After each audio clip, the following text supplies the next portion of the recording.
Бактыбек Каныбекович, мыйзамын колдойм, толугу менен. Бизде деген мен ойлойм, көптөгөн депутат ушул комитет мүчөлөрүнө, жогорку кеңештеги депутаттарга, жарандарга айрылып жаткан болчу. Мага деле ошол бир жараныбыз келип, ушундай кредит алайын десем, банктан биз сага сен үчүн кепилдик бере албайбыз деп макулдугун бербей коюшкан да. Бирок ошол эле учурда Бактыбек мырза, кандай дейсиздер?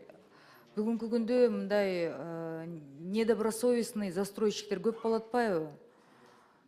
Анан ошолорго биз пенсионерлерди мүмкүн бир механизм болсо колдой турган, ошо акчаларын алып алып, аягында пенсиясы да жок, каражатындан да алданып кеткен учурлар абдан көп болуп атат да. Аферисттер көп болуп атпайбы, мошенниктер?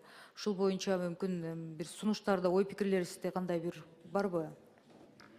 Рахмат, Эльвира Жыргалбековна.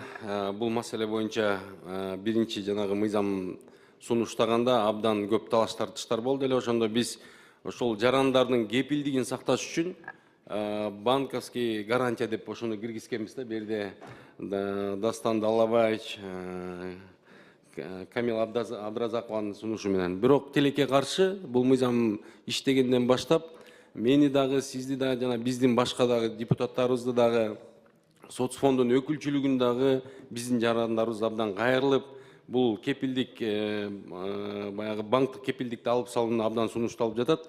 Ошон үчүн бул механизм дагы соцфонд дагы колдоп, азыр соцфонддун жетекчилигине берсек, булар өздөрүнүн жанагы мамлекеттик курулуш менен дагы бир өздөрүнүн бир механизмин иштешип чыкты да.